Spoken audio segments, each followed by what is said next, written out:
Hasina climbed onto the tiger's back. She didn't know how to get down. Since she didn't, she ruled the country without worrying about the consequences. At the beginning of 24, Hasina had the curious desire to play with the tiger's tail. She turned Peter Haas into a figure of ridicule. The all-powerful Sheikh Hasina began to write a screenplay of her own plot. She began with an elderly professor, Muhammad Yunus. He was sentenced to 6 months by the labor court. Amid a storm of global criticism, she concluded the elections by the 7th. By then, we had become accustomed to authoritarian rule.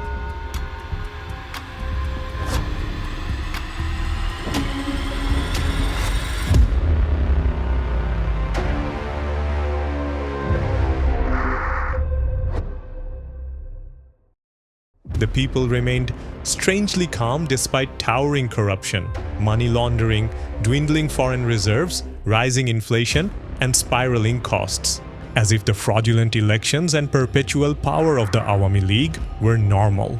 It felt as if the people silently accepted Hasina's rule as a divine calamity.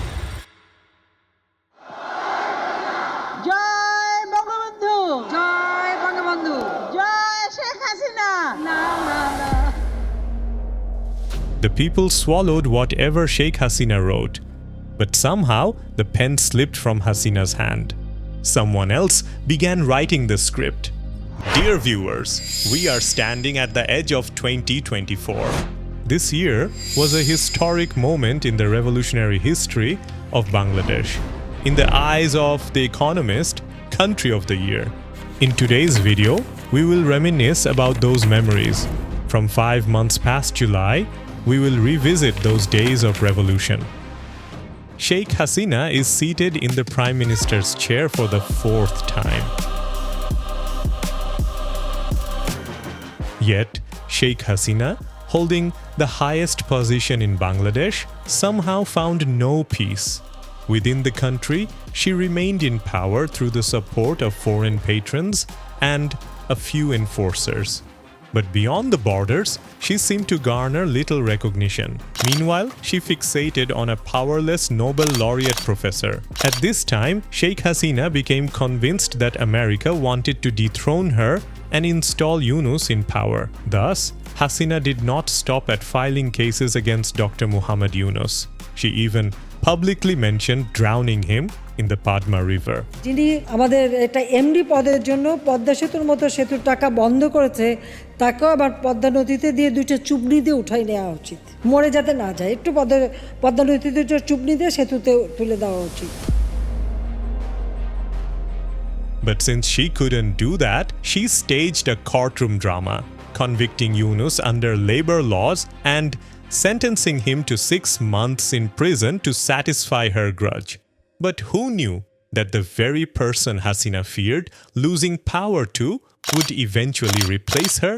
The proverbial saying, "Where there's fear of a tiger, night falls," found an uncanny realization. 10টা Honda 20টা গুন্ডা নির্বাচন ঠান্ডা. After forming the government for the 4th time, Bangladesh faced adverse global reactions concerning its elections. Taking measures to counter an alleged corruption web that is plaguing the country. Following this, the big fish of corruption nurtured under government protection began surfacing one by one. On March 31st, 2024, Ittifaq reported on former IGP Benazir Ahmed's corruption with the headline, "Benazir's house has Aladdin's lamp." On April 2nd, Kalar Konto reported Benazir's resort on forest land. Notably, back in 2021, the US imposed sanctions on Benazir and 8 other Arab officials for human rights violations and corruption. On May 21st, the United States imposed sanctions on former Army Chief General Aziz Ahmed, one of Sheikh Hasina's staunch enforcers, and his family members.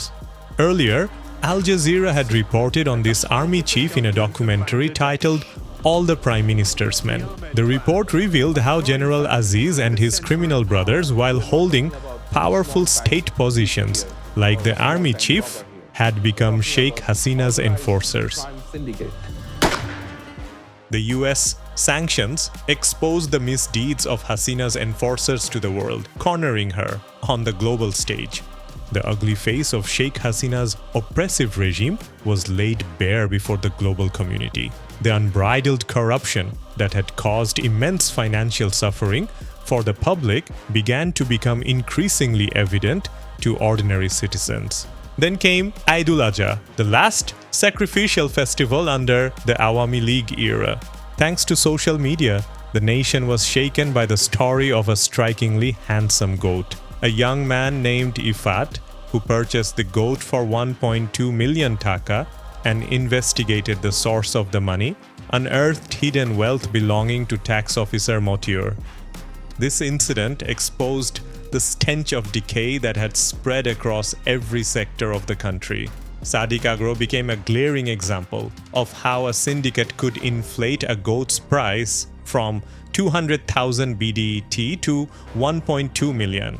The public began to understand how chicken eggs turned into golden eggs in Bangladesh. Social media is flooded with satirical posts, videos, and memes mocking the misfortune of being born in this land. Around the same time, reports surfaced about serious corruption involving the sale of BCS exam papers with state support. Quietly and silently, the battlefield was being prepared. On June 5th, the High Court Division of the Supreme Court declared the government-issued circular abolishing the quota system, following the 2018 quota reform movement, as illegal. This marked the gathering storm of July in the western skies. The quota reform movement began anew.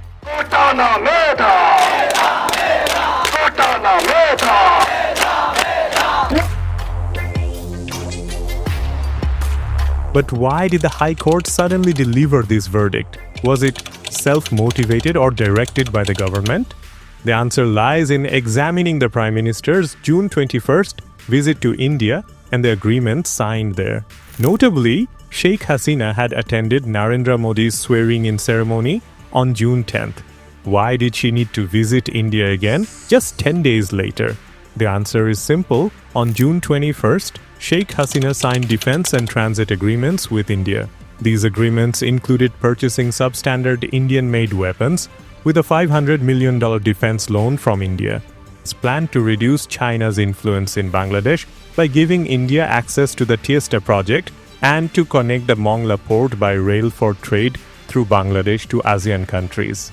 In fact, the whole thing was pre-planned. Before attending Narendra Modi's swearing-in ceremony, Indian Foreign Secretary Vinay Quatra visited Bangladesh. The Prime Minister's visit to India and the agreements that would be made during that visit were almost finalized. And the proof of that is the press conference of Foreign Minister Hassan Mahmood. He said that India wants to finance the Tiesta project but does not disclose the whole revolution. তিস্তায় আপনারা জানেন যে আমরা একটি বৃহৎ প্রকল্প নিয়েছি India সেখানে finance করতে চায় This means that everything was finalized during Binoy Mohan's visit to Bangladesh, and it can be assumed that this drama of cancelling the circular was arranged by the High Court to stop the storm of public dissatisfaction and criticism that will arise in granting rail transit and to divert public attention to other issues. But what was the agreement related to the interest of Bangladesh within the agreement to protect so many Indian interests? What happened? Already cornered in the outside world and known as a dictator, Sheikh Hasina and the Awami League sought the favor of a very powerful friend. As the Western countries turned away from him, he leaned more and more towards India to secure his power and so many deals as his toll. This drama of the court's judgment is presented as a plan to divert the attention of the public from the agreement that is against the interest of such a country. Otherwise, there was no need for quota to enter Awami Cadre in BCS. It would have been done only if the rank and file of BCL and the minister MP recommended it. The proof of this is the recommendation from Gonobhavan.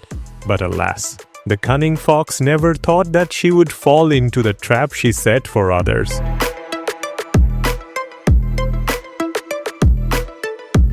The government's dithering over the quota issue continued.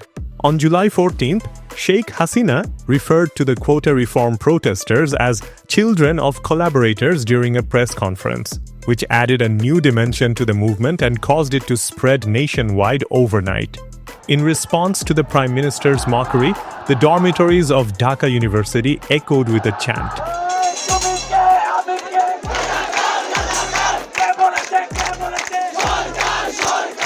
The video was repeatedly posted in Dhaka University's Facebook and Messenger groups.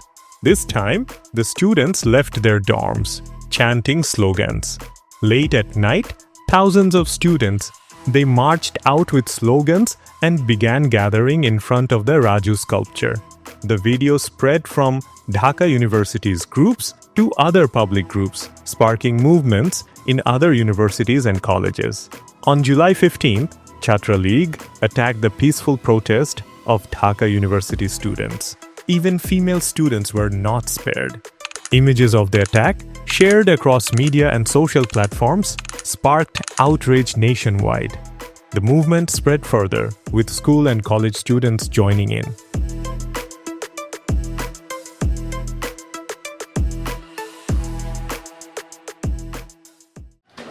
On July 16th, police opened fire on protesters in Rangpur, killing Abu Saeed and another individual. The movement spread like wildfire. To the morning of July 17th, Chhatra League was expelled from Dhaka University dormitories.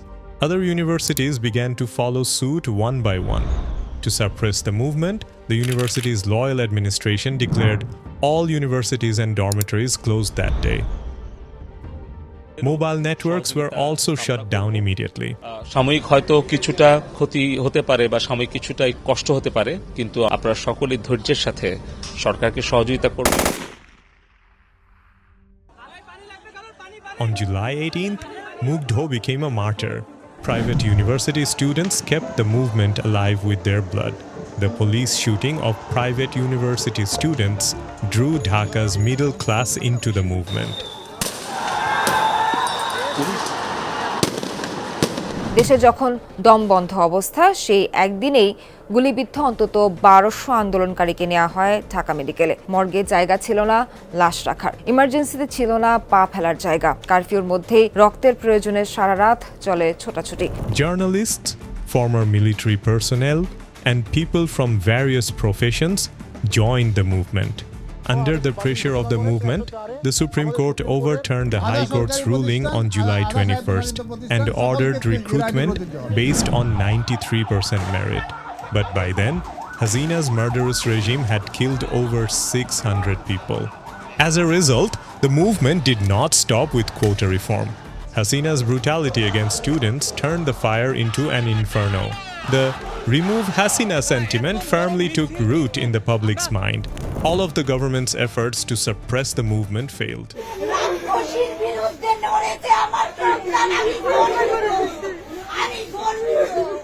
On August 5th, as the crowd marched towards Gonobobon, the tyrant Sheikh Hasina fled to India out of fear for her life. She left behind over 2,000 martyrs and 30,000 injured and disabled people. The tyrant fled with so much blood and sacrifice, but how will the nation free itself from the autocratic structure and the collaborators left behind? To uproot the roots of autocracy and build the Bangladesh everyone desires, an interim government was formed on August 8th under the leadership of Dr. Muhammad Yunus. But the fallen autocrats and their foreign masters worked tirelessly to sabotage the revolution. On August 12th, the Sanatan Jagoroni Moncho staged a blockade at Shahbag demanding justice over alleged attacks on minorities. They threatened a fierce movement if their 8-point demands were not met. The floods in Feni and Comilla became a true test of resilience. At TSC, people lined up to donate to the relief fund of the anti-discrimination student movement. The entire nation united to stand by the flood victims. After tackling the floods, conspiracies began from the imperialist neighboring state. They desperately sought to regain their lost dominance. using the guise of Hindu rights to destabilize the country, supported by shameless lies from the Gaudy media. Despite Delhi's persistent efforts, Bangladesh's youth remained steadfast. To them, it was better to die than to lose this golden opportunity to build the nation earned with the lives of thousands of young souls. Those who seek to pocket the revolution, this youth's most popular slogan echoes, Patria o muerte, homeland or death. Coming up next, an aggressive India before a new Bangladesh.